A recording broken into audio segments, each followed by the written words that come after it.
No, it's not. All right, I'd like to call the meeting to order for August 18th, 2025, Monday, here at 6 p.m. at the town hall. Adopt the agenda. I need a motion to adopt the agenda. Any changes with the agenda? Okay, do we have a second? Second. All those in favor of the agenda? Right. Any opposed? Okay. Approve the minutes of our regular meeting on August 4th, 2025. Any corrections to those minutes?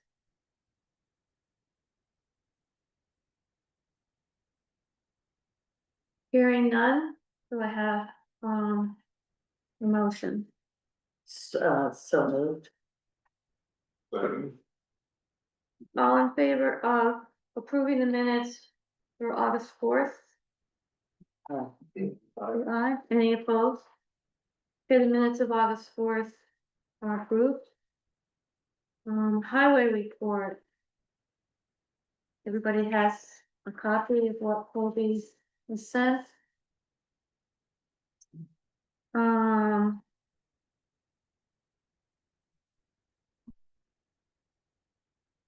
He's done extensive work, grant work, met with Jamie multiple times on the culvert on Hinkley Brook, finished mowing, all the mowing's been completed.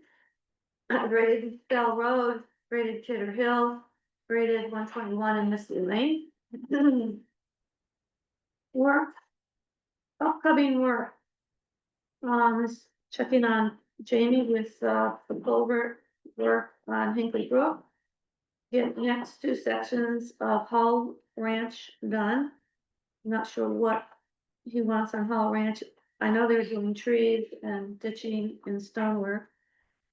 There's a deadline, right, on that? Yes, September 30th. Okay. Grading 121 in Eastman, patch blacktop near Town Park in Cambridgeport. Spread gravel on Eastman and haul gravel to stop that. Repairs, truck number 4 is still in repair, waiting for that part. Any issue of those? Yes, I did meet with him last week on Tuesday. I stopped by and he gave me probably 8 to 10 emails of documentation from where they are getting the part. And unfortunately, what happened, it's not ATG's fault, but it's the where they're getting the part. They did not put the order in for 2 weeks. So we're back ordered it, and now maybe we're looking at mid-September to get that part. That's all I know on that. He's very apologetic. He said he didn't know why it happened. But they had continually, with all through the emails that I read through, did order that part. But it was the manufacturer, because you have to, because it's a warranty part, it has to go through the manufacturer. So that's the delay. Any comments on Colby's highway from the board? Any other issues or concerns? Anybody out there have any concerns about roads? I have one note about highway. We got a grant agreement on Friday, or maybe it was Thursday afternoon. This is through the grants and aid program for fiscal year 26. And the awarded grant amount is $33,500. And that can be used for ditching and stone lining. Really any road repair to help with water flow on the surface. The town does have a 20% match. We don't have a project identified for this at the moment, but in the springtime or late fall. Typically the foreman, so Colby and possibly David will meet with a representative from the grants and aid program. Identify the most needed sections of road, and then they would do it in the summer of next year. So this grant has an end date of September 30th, 2026. So do you have to get a proposal in a certain date? Nope, well, we would just meet with them, but at this point, we will just need a motion to approve, a motion to sign the grant agreement presented. Is there any questions from the board on signing this, agreement? All right, do I have a motion to sign the agreement, the grants and aid for $33,000? Approved, the game of it, for the 1,500. Do I have a second? Second. All those in favor of, the motion? Aye. Aye. All right, any opposed? Okay, motion passed.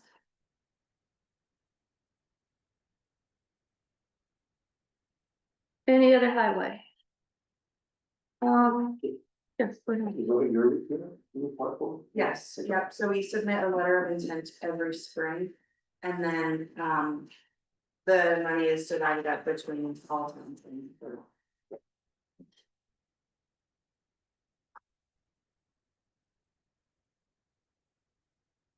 Okay, Kim, clerk and treasurer? Yeah, the first thing you need on this is bond paperwork. I'm finalizing the last steps of the, bonds that approved in 675.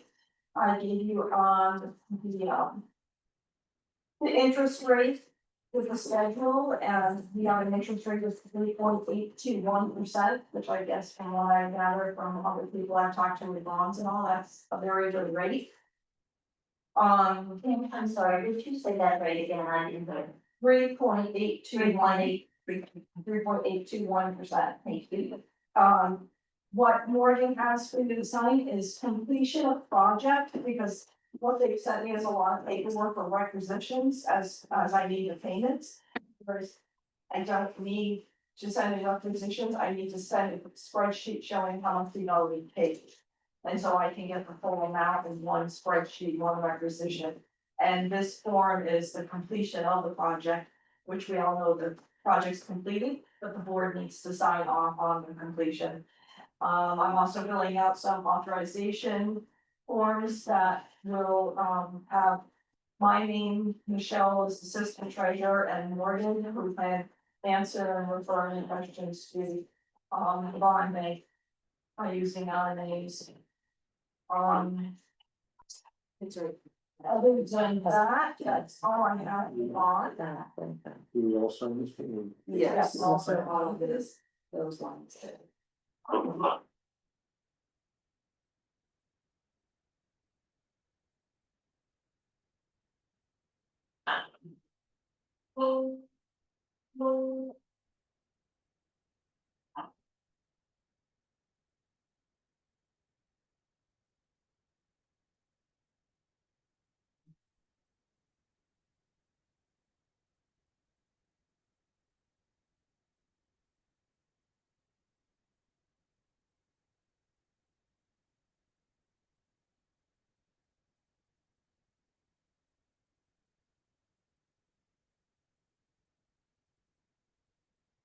Any other business? Kim?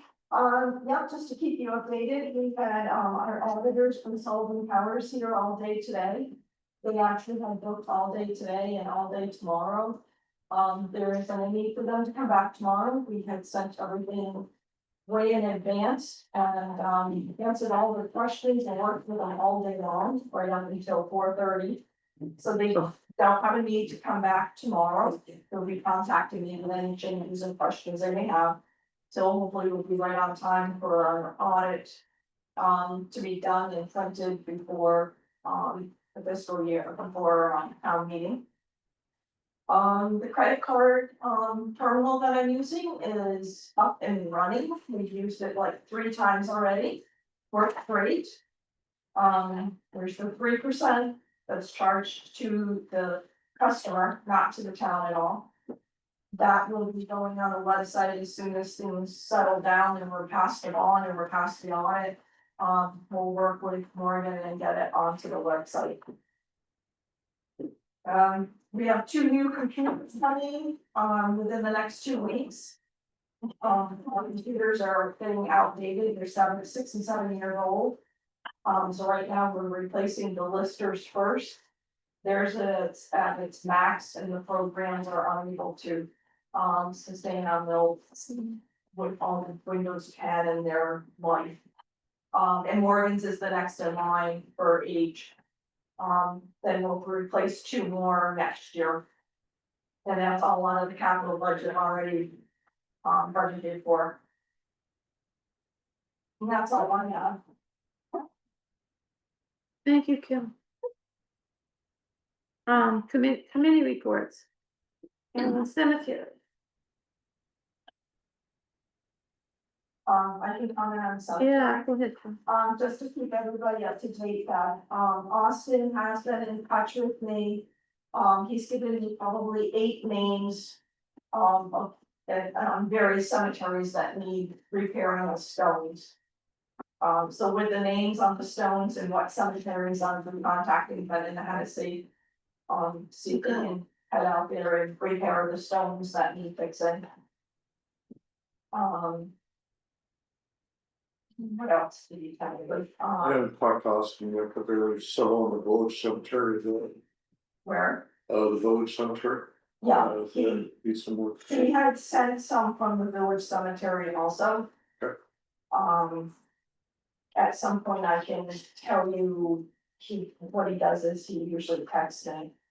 And if you find that, if you wanna know which ones they happen to out there yet. So he tells me village has Everett Frank Wilbur that needs repairing. Middletown has, this is Anna Palmer, wife of David Palmer, Marshall French, wife of William French. Wilson, the big stone at the far end, these are all in Middletown, and Lila Webster. Oakville has Beatrice Hicks, Burgess has Austin Davenport, and those are the names on the stones that need to be fixed.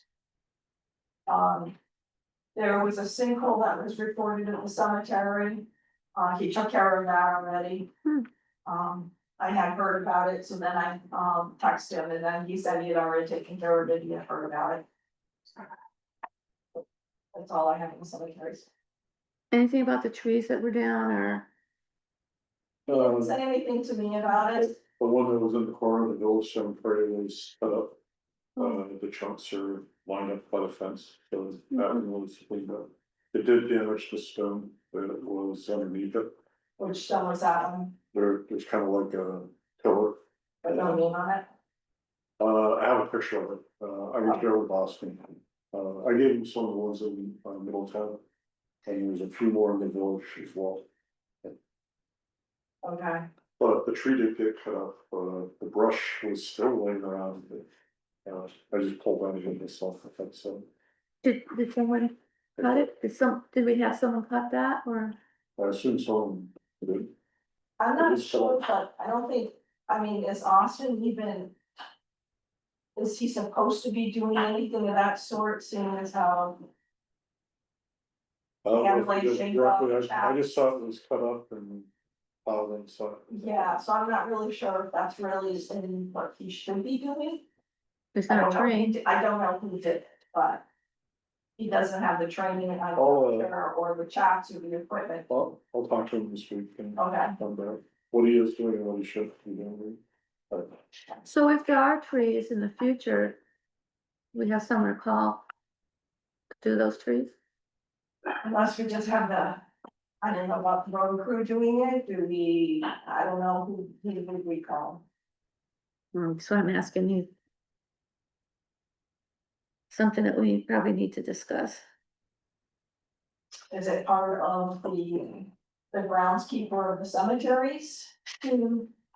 They carry the liability and the workers' comp, so is that part of, keeping the cemetery? I don't know. Whereas before, we used to have a cemetery that came out of the general fund that we paid the liability, the workers' comp, the FICA, the Med. We don't want to have that, so we contract out, or those contracting we use or now, I guess for safety, I would contract it out.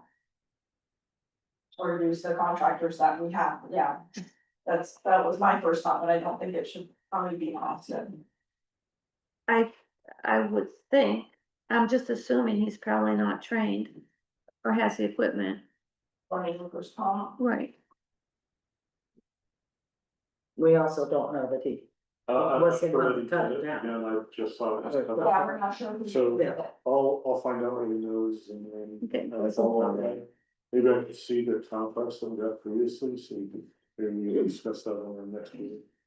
What it might be, because there's a lot of, I don't know, it's unfortunate, but there's a lot of stones that are starting to shift.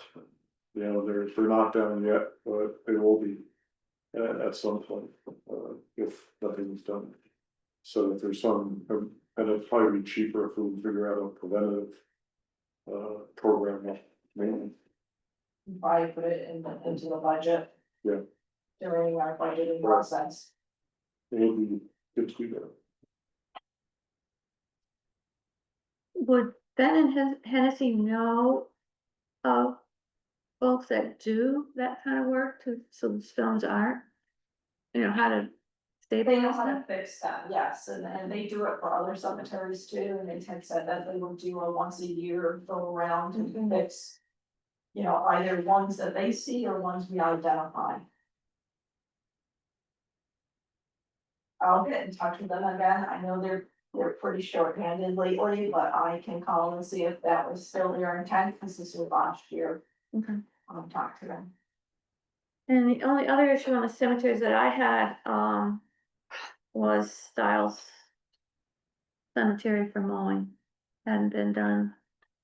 It has been, It has, um, to my knowledge, it hasn't been done yet, this so is Styles Road. Styles, yeah. Yeah, It's a matter of trying to get to it, to do it. The picture that was sent, it looked as if it hadn't been done. Not just in the cemetery, but around the fences and stuff. I did check with Morgan, I think, to check with, Ivor on that. So I'm just looking at the scope of work for the cemetery here. And it says Salisbury Cemetery is required to be mowed only once in the 6-month time period. Between April 1st and November 1st. And I know that John has spoken directly with, Ivor board members. Did you have any information on it, John? When you talked with Ivor or Amber?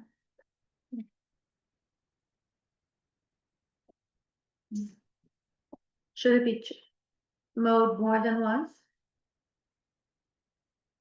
In that time frame, or one time it feels enough? Are you asking me? Yeah, I have no idea, I I don't, never. I, But I've been there, mostly moss, I think it should just be mowed once, and it's very remote, not we've got very many people out there. it looked like a lot of ferns. Yeah, it is. Steve's right, it's kind of mossy, not Yeah. too everything. Where it's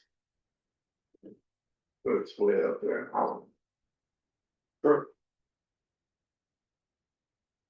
Anything else on cemetery? Parks Committee, we got an email from Al Sands, just following up on the repairs were made at the village park. I'll just read from the email. He ditched on the uphill side from the parking lot to the Red Trail intersection by the new picnic table, installed a short culvert in front of the parking lot kiosk and smoothed out the pad in front of the kiosk. Taken filled where needed in the walk-in entrance, all looks good, it was all part of the original work, so that's great. Thank you very much. I'm aware of that. So, that's all I have. and there was something at the park that needed, that Colby was going to be doing. There was a big hole or something, and it's gonna put a grate. Oh, at the bottom of the walk-in entrance, there's been some runoff wash away and to the best of my knowledge, it has not been covered up or just, it's me walking by. Colby said that there was like a manhole cover, and he and David screwed it down to secure it So to that, the okay, west. So I think it should be taken care of, but if it I have still to, looks. I didn't, Oh, I didn't know it was taken care of. Yeah, I think he did it Tuesday after our last board meeting. Okay, oh, okay, sorry. Yeah, sorry, there's a lot. Really look, but it, because that was a safety issue. Anything else on parks? Al, you're here, do you have anything? Highway committee,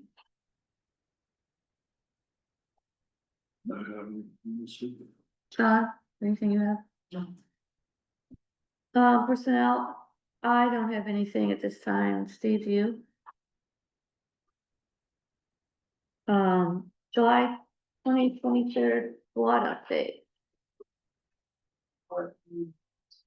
The contractor is on Hinkley Brook Road currently, and that seems to have been going well. The town is meeting with them, to my knowledge, every day, just to get an update. And Colby has been the point of contact between the town and the contractor. They are still on schedule, as far as I know, to reopen the road at the end of this week. However, they have the crane coming tomorrow, so as long as everything stays on track. I know they were set behind a little bit because of the heavy rainfall last week, last Wednesday, I believe it was. But it seems to be going okay. And then we have a site visit with the wetland delineation lady on next Thursday at 1 o'clock. So Colby will join me for that. And our Stevens and Associates, the engineers for that project, will also be on site for that. Yeah, I went up there today, I didn't see anybody working, but, it's quite an extensive project. It is, I've been getting pictures every day and it's interesting to watch it happen.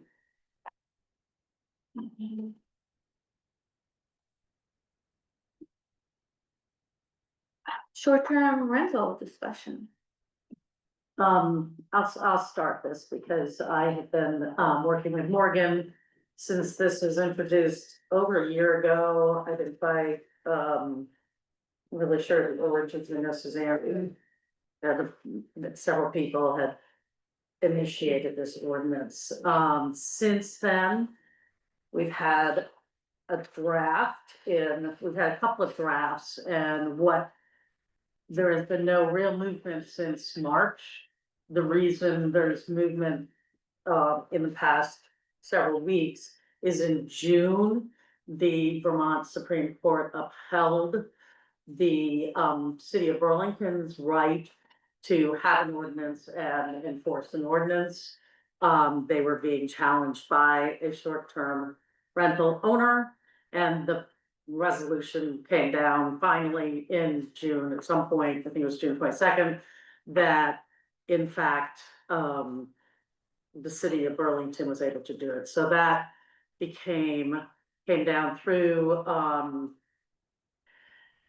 to the towns that this was something that, well, it's served as it seemed that ordinances could be written by towns, so at that juncture, I went to an ordinances 101 program, and learned too much to explain right here, and would have to look through every single note to remember everything I learned. It was a long, seminar, but at any rate, and at that point also, Morgan and I began to dove into sort of what exactly the situation is in Grafton in terms of short-term rentals. And the research that we've come up with is in this bullet pointed sheet that I don't know if everybody got copies, but I'll review it very quickly. You want to put it up? Essentially, we determined to the very best of our ability right now, regardless of platform, how many short-term rentals that exist in Grafton. And then more specifically, so that's 29 of them. And there's just one owner operator operating more than one short-term rental at different addresses. And then there's two that own more than, this is kind of confusing, one short-term rental at a single address. In other words, cabin A, cabin B, cabin C type thing. Okay, and then we also were only able without any software from a short-term rental tracking company or something like that we've talked about getting to determine August, because everything else vanishes behind you and it's not clear ahead of you. And we determined that about 11 and a half, there are 11 and a half average nights in town, in Grafton, where these short-term rental units are rented or occupied. What is not clear is whether or not an owner has blocked out dates for their own use, or in fact, if they're truly rental dates. That is not available to the average public looking on a short-term rental site. But we do know that if we engaged a software company to provide this information, we could find it out. We just aren't able to see it from the average person looking at a website. You can't see what the intention was. Since March, our last conversation here, we've had, and Morgan, you can correct me if I'm wrong, about 4 people providing feedback and questions about soft. So 4 citizens of town have responded with feedback, suggestions, and concerns.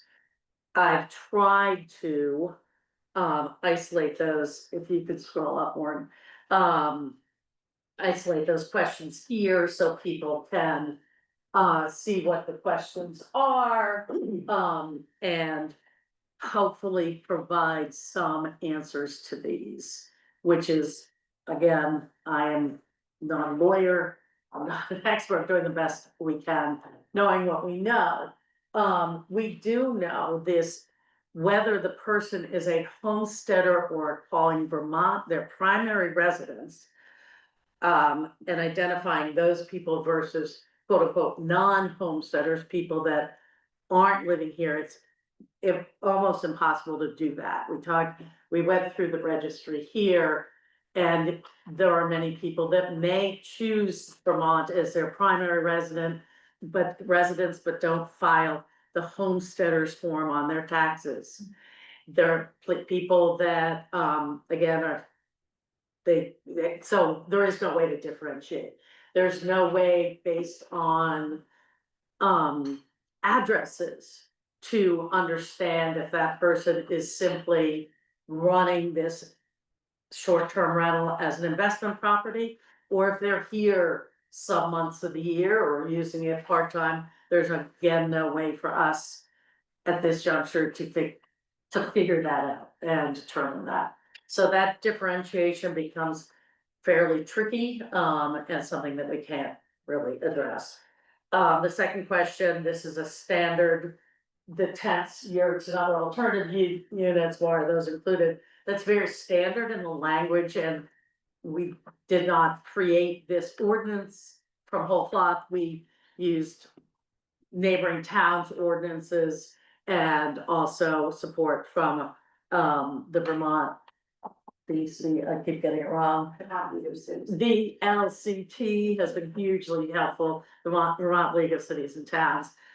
So that language is typical. Obviously, the question of capping STRs comes up. Should they be capped, or and how should this be calculated? That's again a moving target.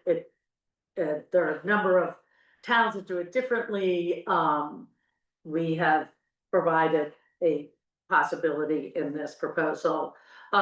We did talk about the home plans. Of course, you would not have to go get an architect's drawing, but the idea is that this short-term rental ordinance just simply serves as, provides a framework for a registry for people to, we know the owner, we know the address, we know the caretaker, we know the, a map if it comes to that. There's, information in there for larger dwellings, what to do in case for fire, requiring Knox boxes for 9 or more, units that allow for 9 or more people. That is something we have Knox box here in this facility, am I right, Morgan? Yes. They have one at the inn and it connects with the fire department. The ordinance provides a platform for owners to upload all their information, that they are certified with the fire department, all the various criteria. So that's what the platform provides, and that's about all that it can do, I think. So, and having some sort of a floor plan was just for the safety piece of it, and not uncommon. So the 2 questions about the inn, there are some ideas that the inn does have short-term rentals, they do not. How do short-term rentals impact the inn? I did have a conversation with Angela about it last week, I didn't have a chance to get to her today to tell her or ask her if it would be all right to share our conversation.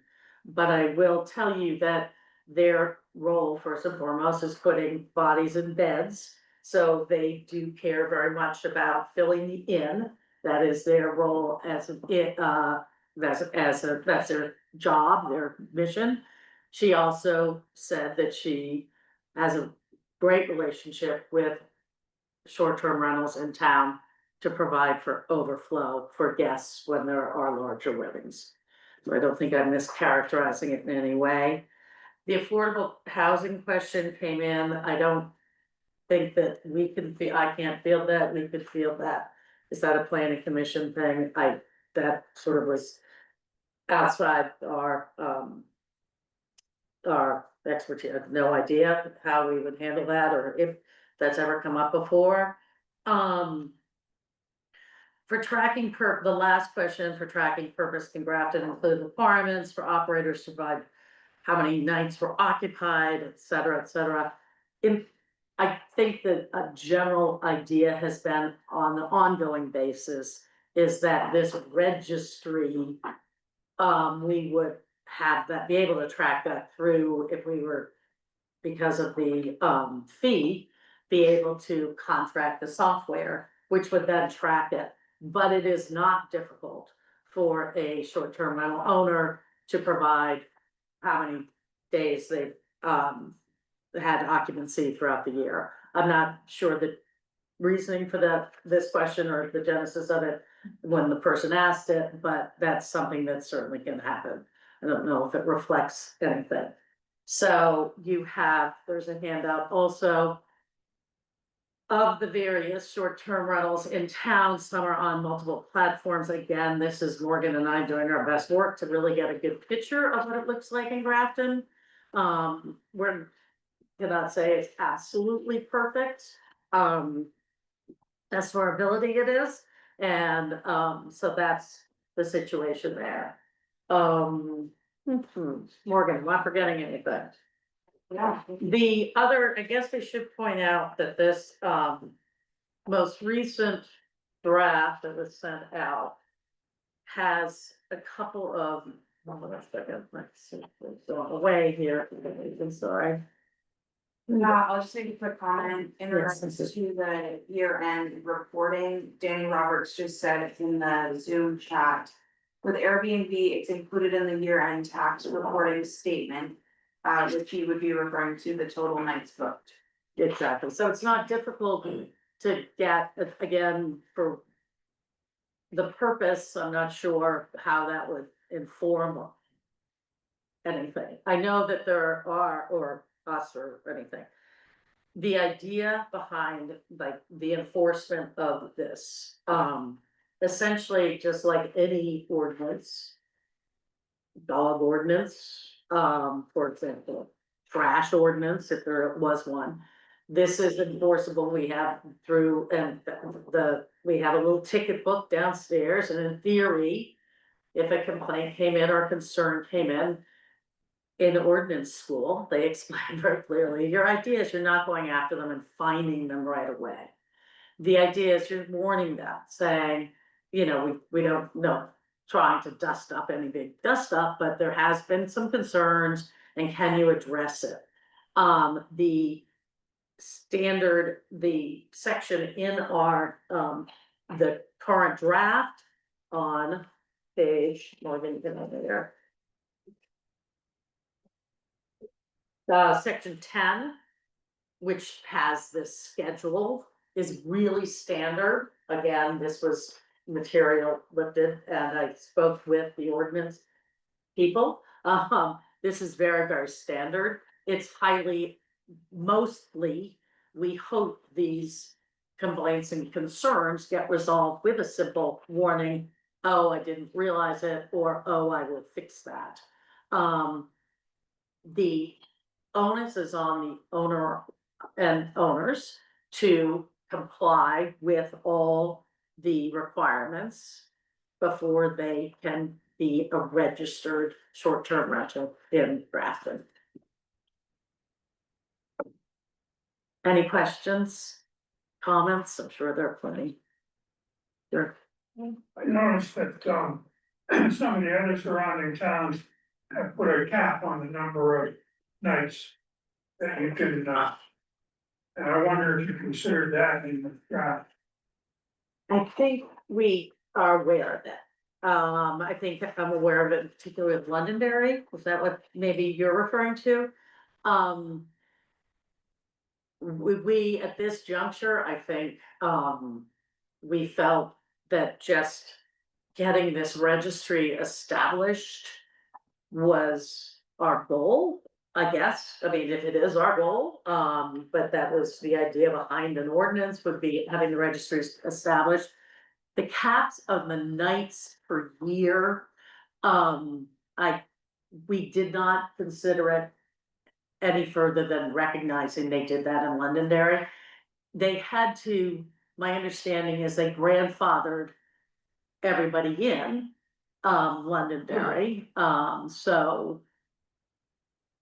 I think when we looked at the actual activity, we didn't see that, we didn't feel like there was so much activity. That's it. I mean, and maybe I felt unqualified, certainly by myself, to say, let's put a cap without hearing from local businesses and realtors and people like that. I don't know what people feel about having empty buildings and where people could be doing the buying and enjoying Grafton and, you know, enjoying all it all has to offer. So that's the roundabout answer. We didn't put that in as a new thing. It wasn't in there before. Second thing I noticed is that, did you consider a waiting period from the time I buy the house until I can officially register? That also, we didn't consider that, and honestly, again, we were not sort of deviating terribly far from the March draft. There is also, I've heard out, you know, there in other towns, not just the waiting period, but unless you claim a primary residence, you can't have a whole path this. We didn't consider that, but it's. What's that? So it could be negotiable. It could be, I mean, yeah, thank you, I guess I'll say thank you for bringing it up, I hadn't considered, we had not considered that before. Londonderry does have a 1-year stipulation. They have a 1 year, you have to own your house for a year, Yeah, okay. But, yeah, maybe. You had a discussion with that, I'm sorry, the discussion with the short-term rental, one thing, having reviewed the draft. One thing I did notice is the whole reason for this whole ruling and all is to address the issue of fire and safety. Right. And that needs to be clear and communicated to all of these Airbnb owners and all that. The reason why that came about is because we in Palm Springs, Nelson and I have an Airbnb and we have a hotel. And there's always a fighting situation, because number one, as a hotel, we fall under so many rules and regulations. You know, pool inspections, fire inspections, sprinkler, the whole thing. And then we get from the state of California, where you have the human development, making sure that the staff. Basically, there's a lot of rules, no more different than what the inn may possibly fall under, and as an inn. But quite a number of Airbnb in Palm Springs do not have to meet any of those qualifications. There are no pool inspection, there were no smoke alarm inspections in the beginning when it started. Well, they smart up because there were 3 lawsuits that came into the city, and the city lost every single one of them. One was $8 million, the other one was $15 million, and the other one was $21 million. I'm not sure this town can afford such a lawsuit, I'm not sure with the future. What happened was, in the first one, they were just asking people to come in and apply for a permit without any inspection, anything. And one of the Airbnb residents caught fire. And smoke and everything, there were smoke alarms in that residence, but the battery failed. So there were 2 unfortunate incidents of gas passing. The other one was in Palm Springs, there's a lot of pool water, you know, and when you do have an Airbnb and access to the pool or the door that opens into the water area is not, and you have small children under basically adolescents drowning, and so that created, so basically the whole reason why Palm Springs and in the rules of short-term rental is really fire and safety. It's not to bring in more revenues or make it really difficult for, you know, rental, you know, as an I mean, it is a business, it's an income, but on the same token, I think fire and safety and people's lives should be, you know, of primary importance at the very top, and the whole reason why the town of Grafton should have regulations, because we've been in homes when there's open house. And people talk about, oh, you know, this would be a great Airbnb. Well, there's some layouts in there that I would be reluctant to rent because of the way the clearance of passage in case there's a fire. Or on the second floor, I did not see any smoke alarm. Or in both levels or different areas of the house, there's no fire extinguisher. And you can get a fire extinguisher very easily, you know, at Walmart or Costco for $25 and just having it safely mounted. I mean, these are not afterthought, but in terms of an emergency in the middle of the night, they become critical issues. And lighted passageway, flashlights and things like that, and so. You know. Yeah, I appreciate that, and I think that is the safety requirements in our draft. It is the owner's responsibility, and it is, all of it is required before they can operate it. And right now, of course, we don't have that.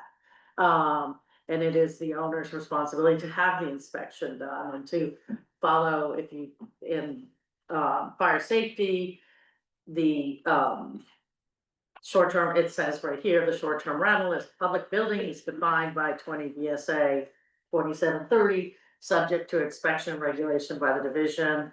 And of fire safety, the owner must provide proof of satisfactory compliance with inspections as required by the Vermont Division of Fire Safety. And we have all the supporting documents for that. We have talked to them,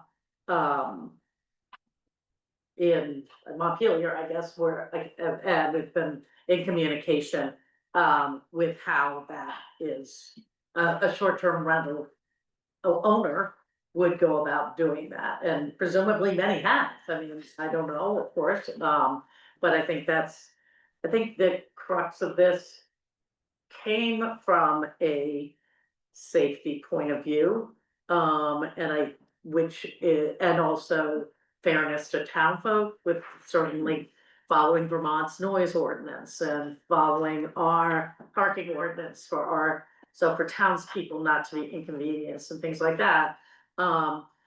So speaking back to the capping and the number of days and things we work, looking, I think that and people that really originated this, I was not the first person to write this at all. I think their intention, I'm not sure, I don't think the intention was ever to not have short-term rentals in Grafton. I think there was a recognition that there's room for that in our town for people to come and visit and do the buying and enjoying of what the town has to offer. So I guess I would hope that that's what this document requiring registration has at its crux, a safety Right. issue. And the other things are, one of the requirements, at least in the state of Palm Springs, when you apply for an annual permit, is that you have to submit a copy of your insurance, that adds the town, the case in here would be, the town of Grafton as additional insured. So now, if there's any lawsuit that comes through from Airbnb guests or whatever, that the town is covered, because lawyers are notoriously known to include everybody under the sun, when they're suing, so. Can you speak to that at all? I, not necessarily to that point directly, but I do have a few things. I'm just trying to keep up with the folks online. There's a couple of questions. I'm not sure who GT is online, but I'll read the comment anyhow. It said, did I understand correctly that there are currently 29 STRs? And as of, last time I looked online, which was July 29, I counted 29 with Anna's, revisions and oversight on that. I will fully acknowledge that there's human error in that, so that there's no statistical backing to that. That was just simply listings active online.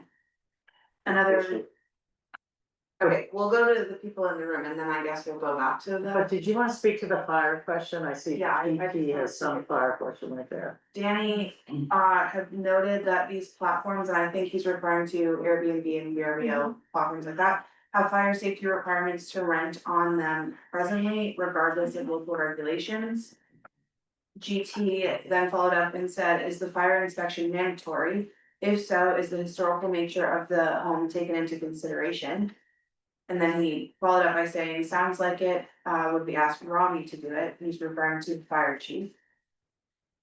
And then Danny also said, who provides these inspections and are they properly staffed and sourced and resourced to provide these inspections to a growing number of municipalities? So I don't know the answer to that. Let's get that when we see who the Okay. GT is.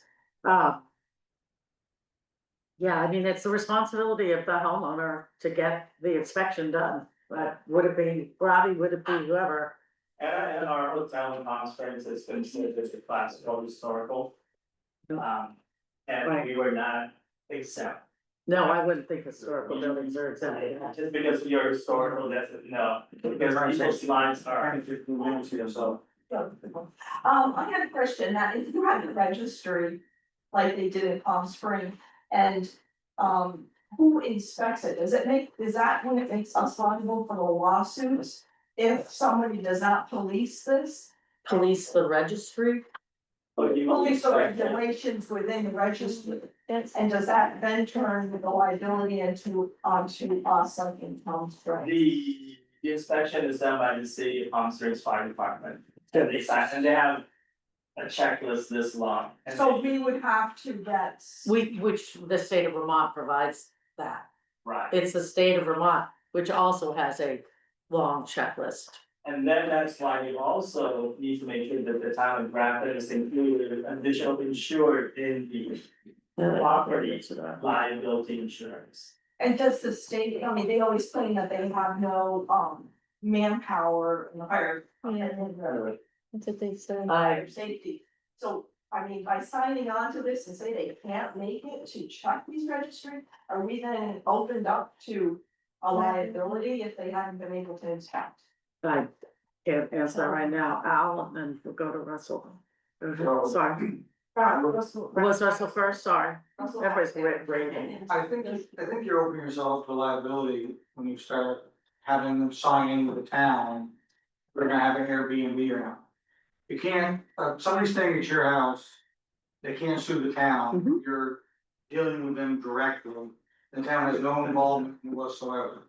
So, I mean, I think you're worried about safety of people, fine. You know, you don't want people to be staying in houses that aren't safe without fire extinguishers, smoke detectors. But as far as you're worried about being liable for a lawsuit, that's when you get involved in having to register with the town.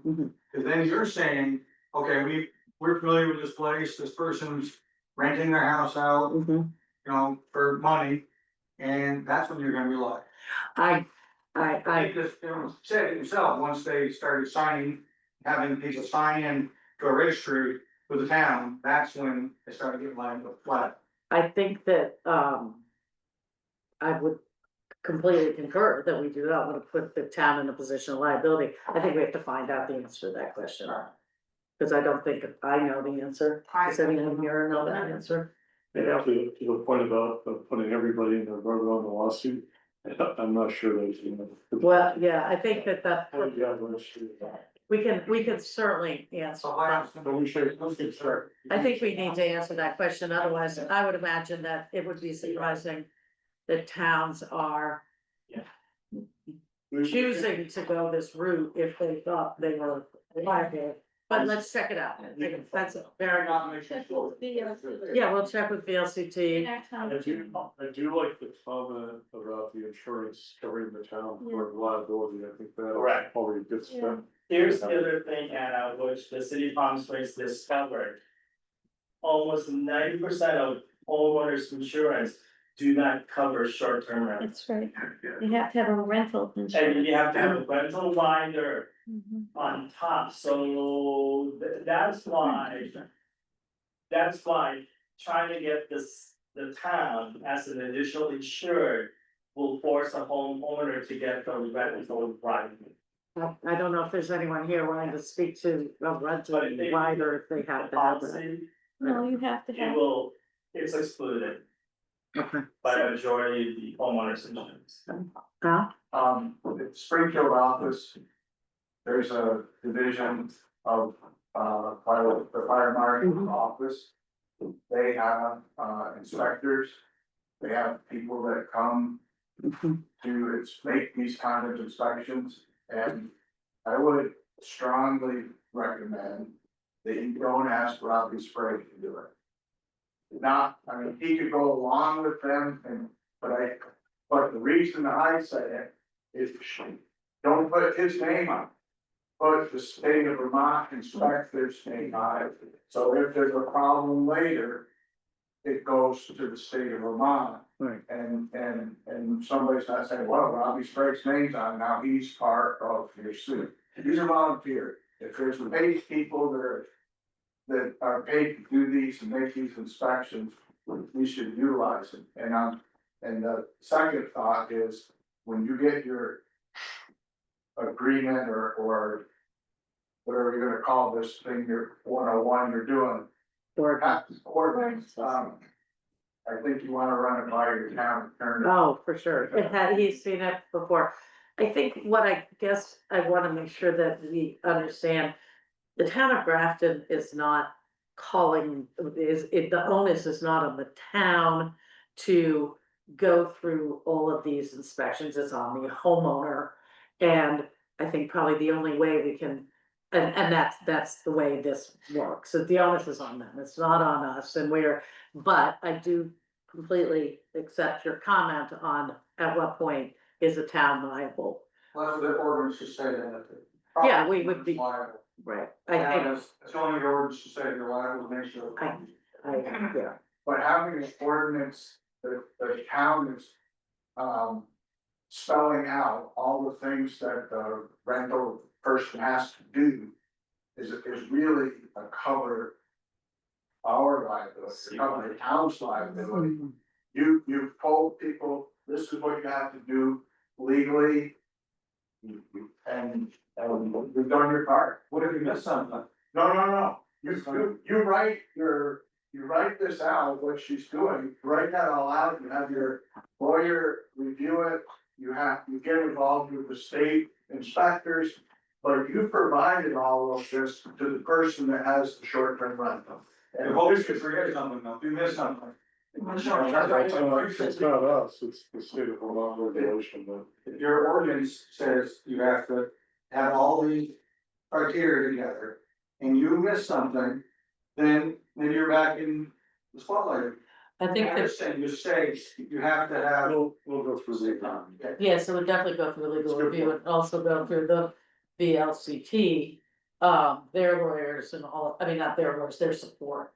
I don't think I don't think any of us feel comfortable saying, yeah, this has been generated for over a year. So we're in sort of a revision mode. And a little more history, Anna and I were both recent members, so we went to the VLCT training.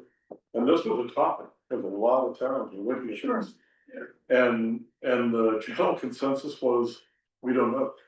There's a lawsuit that was going through Burlington, at the time. And they said, we need to see what happens Which we've seen with now. the lawsuit, which has now happened. Which is why I think it's coming back in. That's why we brought it back to, we weren't ignoring it. Yeah. Really trying to follow up. Yeah, the VLCT was really waiting to see what came out of that, to understand what could be regulated and how. But it's a good point on, I think, the insurance and the rider, for the town. But also the fact that it's the state agency doing the checklist that, you know, that's their department, their expertise, they're being put on. Question? No, I'll just point out that on page 5, on the very top of the page, it says you have to have proof of short-term rental insurance. Right. So it's part of the.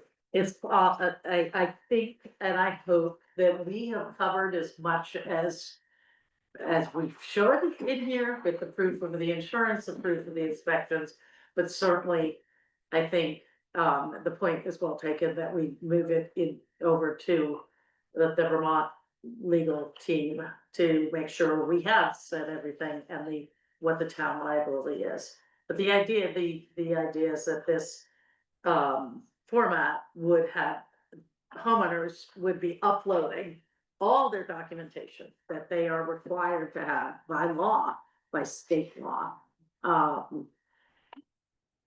And we have a list of 49 people, and presumably it's a good list, but it's ever changing.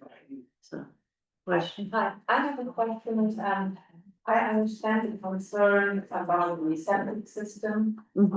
And that obviously relates to the number of people who can stay on property, or to the number of cabins or tents or whatever it is.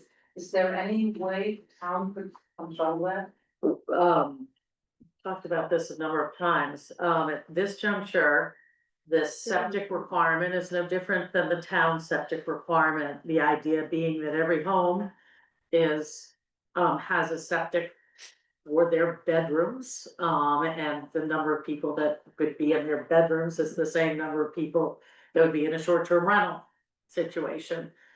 So it really wouldn't differ, the expectation of septic pumping. There's no additional burden really in a short-term rental, assuming they are not stacking people up like That's what- cordwood. Yeah. How do I know that? I don't know how people are, I can't go look in the windows, I mean, No. but you do the best you can. Hopefully that they have, if there's a complaint, Yeah. then it would come to it, you had, 18 people in a 4-bedroom house, then that would be a complaint that we follow up on. We've had 2 complaints in the past 4 years myself, so not terribly many complaints.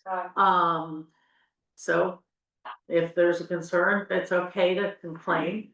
But at any rate, the idea is that, especially when we look at the actual numbers, that only 11.5 nights are being used on average. I think that we felt comfortable that we had the same septic ordinance as in town. As for, that we have for the whole town, nothing special for short-term rentals. And in Palm Springs, the SDRs are required to submit a number of nights monthly to the city. For them to regulate, is there an abuse of this particular home, like seating? So possibly maybe the town and drafter may require reporting quarterly, so you can, We talked about that. The question came up as whether or not it could be reported annually. We could certainly adjust that to quarterly. Again, I think. Well, it's interesting to see how much actual usage there is. I feel like maybe it was a little bit more vigorous usage last year or the year before. It seems, I don't know if that's just sense that, especially after we did the research for the month of August, that wow, there are a lot of nights that aren't, where these homes are not being used. But yes, we could certainly put that kind of stipulation in. It is also very good for marketing purpose for the town to see where the visitor activity are coming into town. I mean, you can gauge, which ones are the highest. Yeah, well, we thought it was sort of fortunate to stumble upon August, just because we're in August, the only thing we can look at. I would have thought it was fairly high usage, but doesn't feel terribly high, but I don't know. But if it's a that- very good indicator for marketing, I mean, that's very- the other thing, how did the proposal come up with the annual fee? How was that determined? How was the annual fee determined? It was determined looking at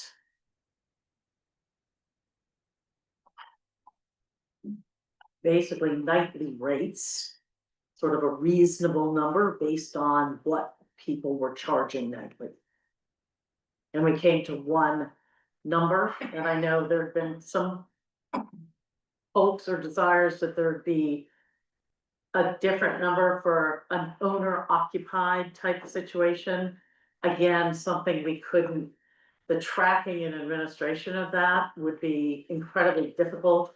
So while the administration of this, we hope with the software program won't be incredibly burdensome to our administrator, or we don't have a point person that is the STR administrator, like Londonderry pays somebody X number of hours a month to do this. This is not what's gonna happen. I mean, we don't have that kind of money, but hopefully that with that, so in order to sort of track movement, if somebody is, yes, I'm always in my home, and then all of a sudden somebody isn't. I mean, do they all of a sudden fall below a certain amount of time, the 6 months marker? Well, this year, who knows, certainly here 2 months. Does that mean a different rate?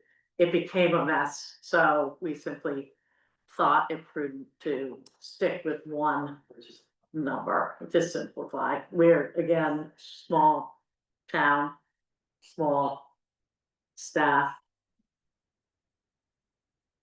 Susie? And what do you see as the very next step?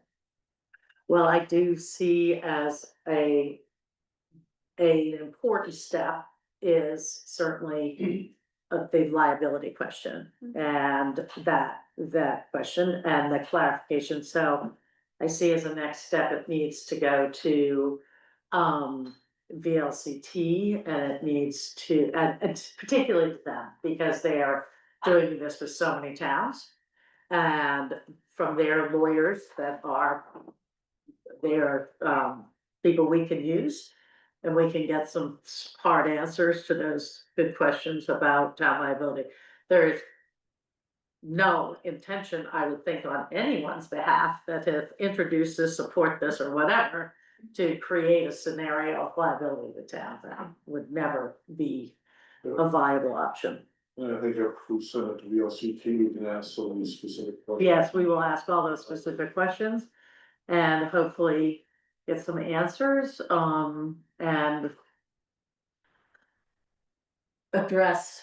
There is some wordsmithing in the draft right now that needs to be addressed. We sort of seem to interchange owner and operator and things like that. We need to tighten that up. We got some good feedback on that, and then maybe come up with a final draft,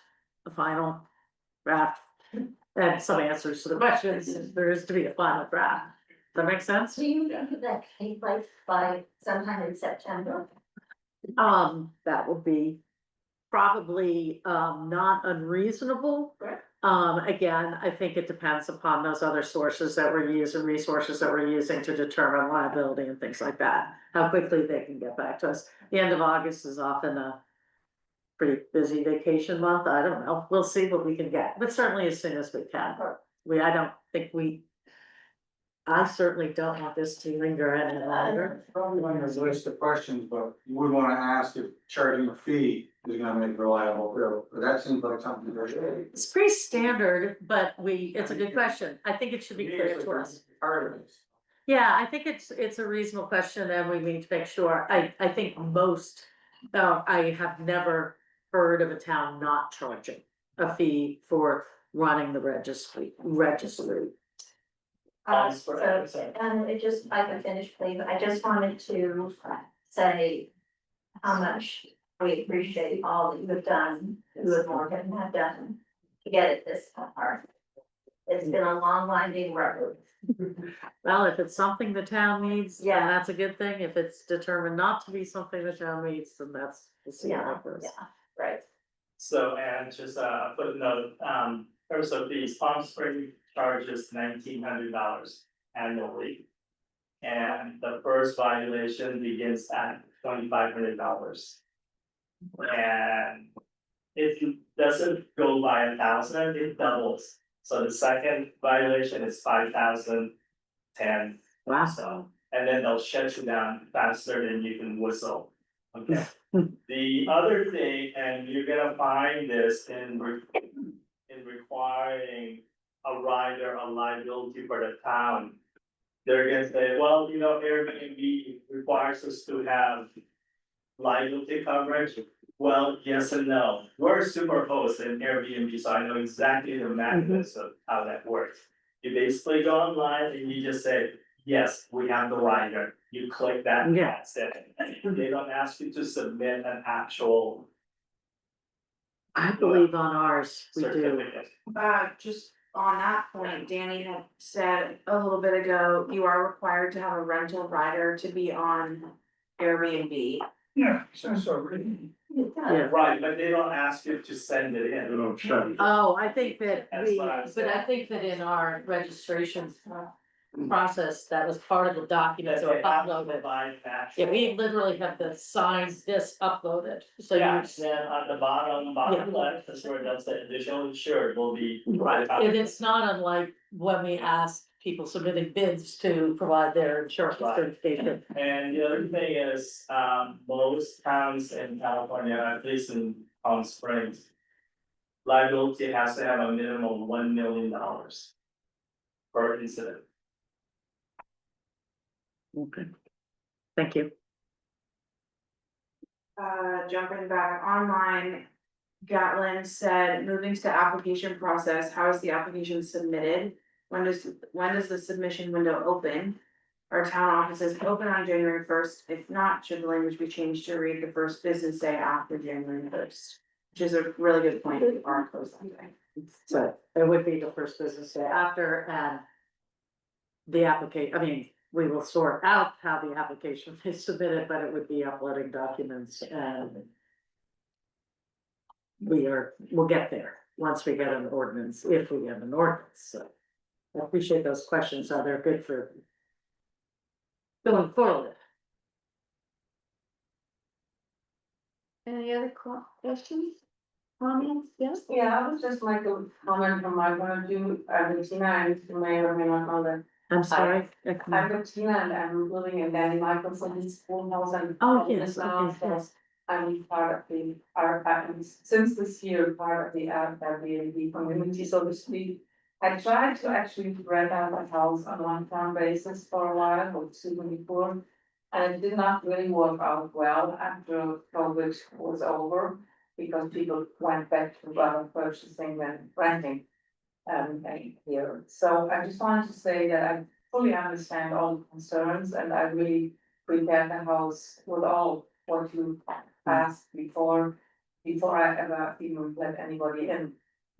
If there was a fee in that height that, my friend the right of me mentioned, I would have to close down the house and give up the house altogether. Because that is in addition to the tax that the town, of course, has to have. Who for a person like me, who's been coming here for 35 years and just not be able to hold the house. I'm not a businesswoman, I'm not making any profit. I'm just trying to keep the house in memory of them. And that is just to add one other perspective to. There's the fee Business at idea. $200, I think is Yeah. probably more in line with Yeah, our no, that's locale. fine, I just want to just add one other perspective to the idea that there are people renting out cabins and camps and. Yeah, keep Making a in, lot of money. keep in mind, by the way, a short-term rental is 30 days or less. It's not 31 days.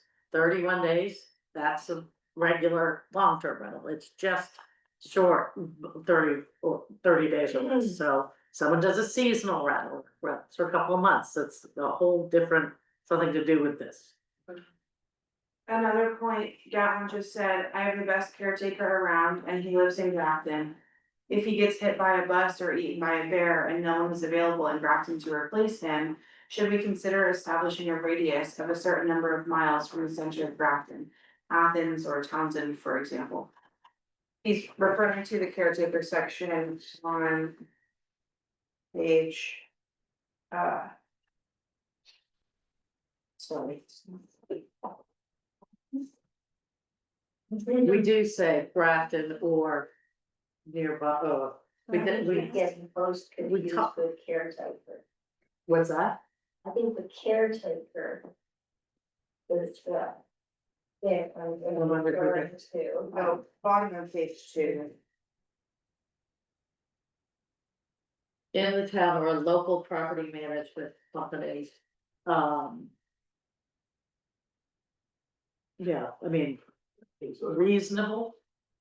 Reasonably local, we did not put up a radius because 45 miles from someone over on Stagecoach is not 45 miles from east. It became problematic, again, problematic. We're hoping, I mean, we believe that the people that are, at least I think that the people that are wanting to rent their homes out for whatever reason have good intentions, I'd like to presume good intentions, and that they would. But we'll find out. I don't know.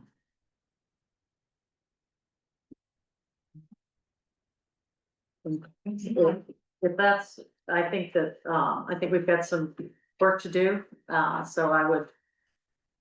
Suggest that we, perhaps, if there are no more questions, we move along, if that's okay.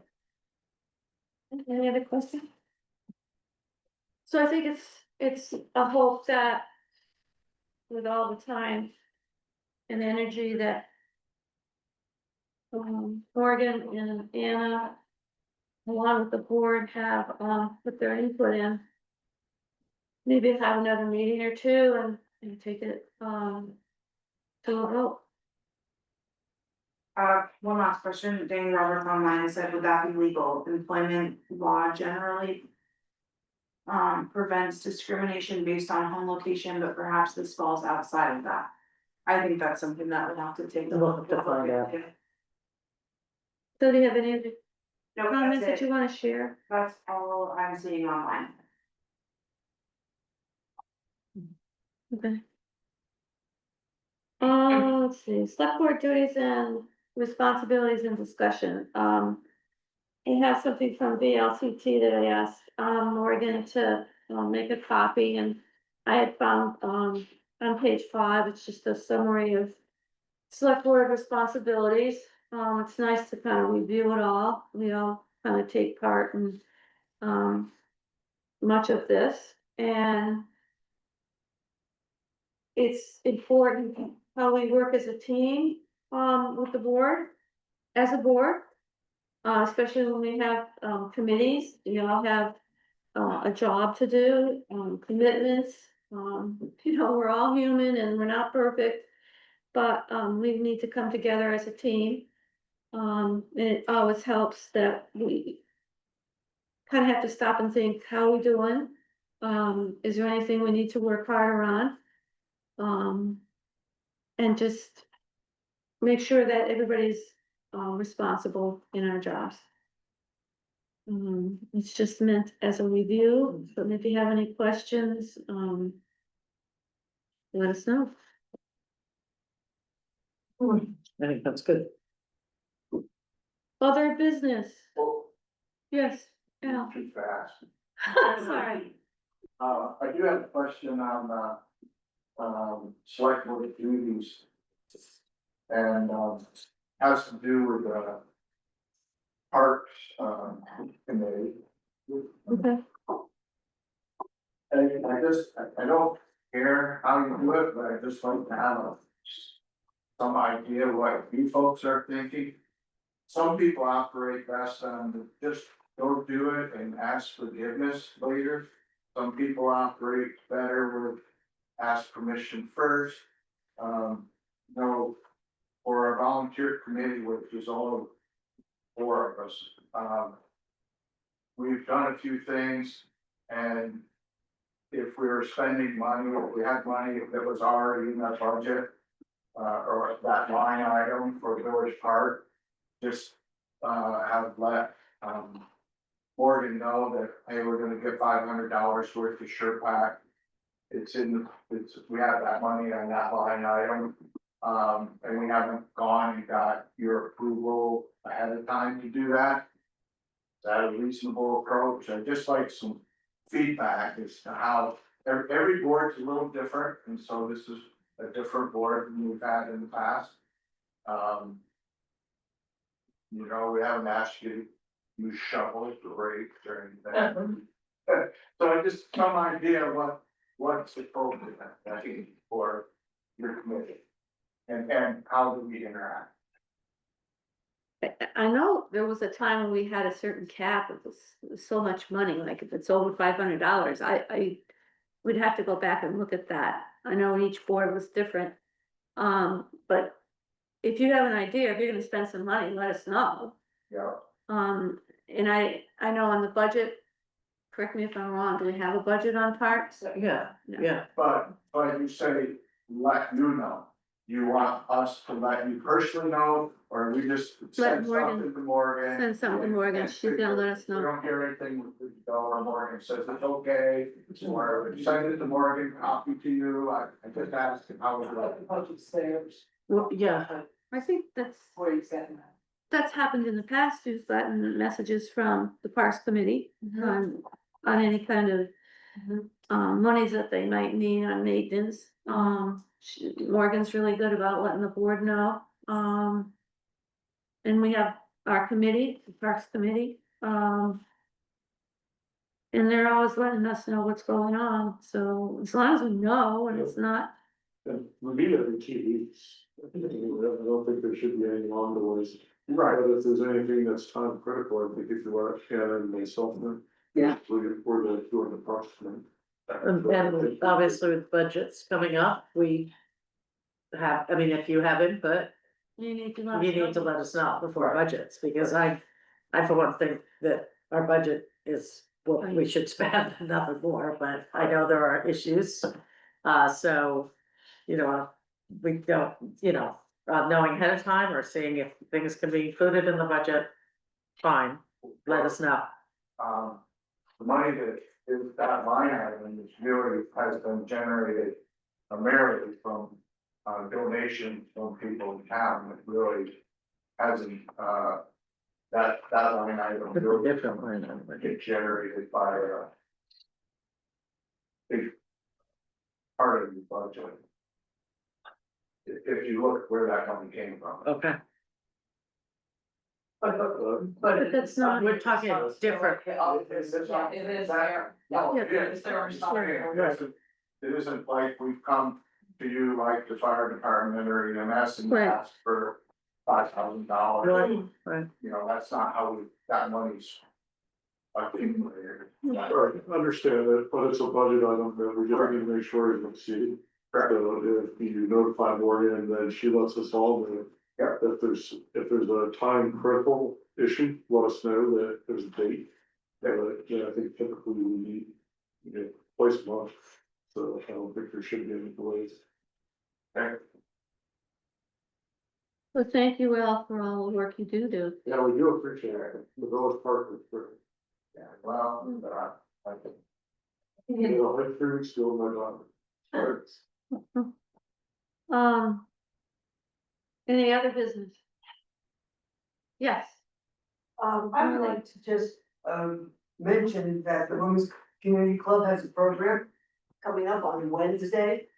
It is called, there's a panel discussion entitled The Constitution and Our Guaranteed Rights. The panelists will be Nancy Richardson, PhD, and Jim Paulson, Professor Emeritus. Lisa Kissel will moderate. So this is the Women's Community Club Disney City programs for the community. And Jim's a law professor and will review the key concepts and features of the Constitution. Nancy has extensive work experience with real life situations involving the Constitution and due process. So time will be allowed for questions and answers, so please bring your questions. And this is Wednesday at 4 p.m. at the Wyndham Foundation Homestead Room. And it's across the street from the inn, refreshments will be served. And there you go, that's the excitement. So all are invited, and I hope to see some of you there. thank you, Norma. You're welcome. Somebody else, Sam, that's on.